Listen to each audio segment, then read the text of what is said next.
I am Trish Whetstone. I go by the Feel Good Gut Coach. So I'm a holistic health specialist, stress expert, and intuitive eating advocate, especially helping people with issues like IBS and other gut issues like that because of my own journey with working through IBS, healing and managing it.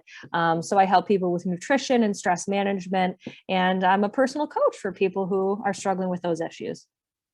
Perfect. For those who don't know, what is IBS and what are some of the symptoms of it?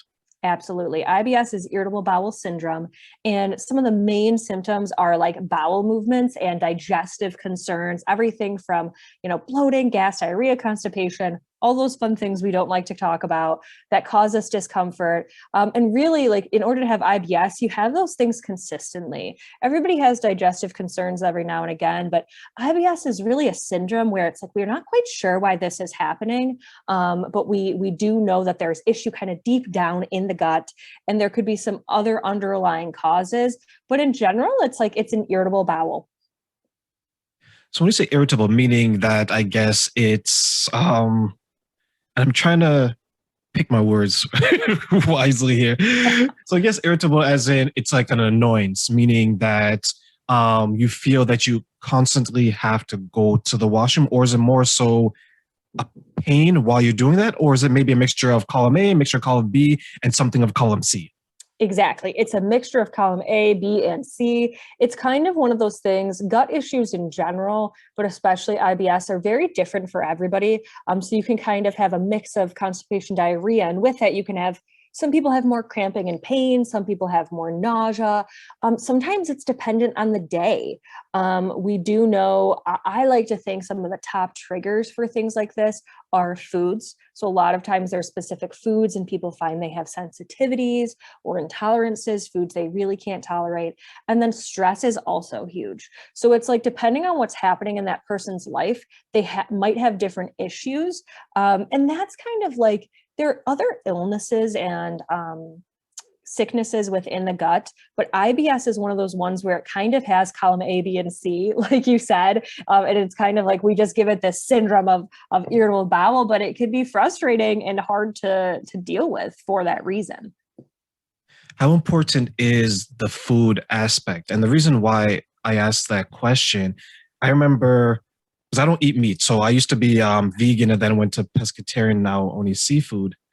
I remember hearing, it's been so long, I don't remember myself going through this, but I remember some of my friends would say they would have trying to have this delicious steak and it was so good, but they wouldn't have a bowel movement for 2 to 3 days. Oh, yes. Yeah. Right. So what I found was, it seemed to me, because I'm on the outside of the meat eaters looking in, because I don't eat it, I began to realize that there's so many people who eat maybe a lot of red meat that don't actually go to the washroom, don't have a bowel movement daily, where as opposed to me, where I eat a lot of vegetables, a lot of things that are water-based, I find myself, and now I'm taking it back to my childhood, I'm doing number one a lot more, right? Right. But the bowel movement I'm having in the morning, and I'm pretty much good, but it's consistent. Do you find that's maybe a problem for those who, one, aren't having consistent bowel movement, and two, they may actually go a couple of days without one? Yeah.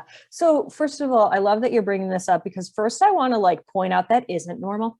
Some people, like, especially I have conversations with people and they're like, I just don't go every day. That's okay. It's like, not really. It's a natural process, our way of detoxifying, and that really isn't normal, first off. But there are a couple things that I want to say. There's a lot of nuances when it comes to gut health and like what to eat and what not to eat. So first, what I'll say, what you're promoting and what you're doing for yourself is a lot of plant-based foods. And what's great about that is they do have a higher water intake, which is hydrating and can promote healthy bowel movements. And they're also really fibrous. Plant-based natural foods from nature, meaning like fruits and vegetables and natural grains and beans and legumes, have a lot of fiber. And as a kind of standardization, fiber is absolutely needed for a healthy gut. It promotes healthy, regular bowel movements. And it also actually like promotes a really healthy environment in what we call our gut microbiome, which is like this mixture of bacteria and viruses and fungi, which seem wrong, but they're actually really healthy because we have good bugs that do really good things for us. So as as a note, that is a really great thing to promote, is more whole plant-based foods, unprocessed. Now, what not to eat for the gut is different for everybody. For some people, red meat is an issue because red meat is really high in protein. It's not very fibrous compared to some other meats. Like some people do better with fish or like, poultry, like chicken and turkey. And so that works for some people. However, some of the other biggest triggers besides meat are gluten and dairy. So gluten is the protein found in wheat and a lot of grains like that. And then dairy is, of course, cheese and milks and things like that. So it certainly is not one size fits all, but I think these are a lot of different foods for people to look at because essentially they're not as fibrous. They don't have as many phytonutrients that really kind of nourish the gut as much.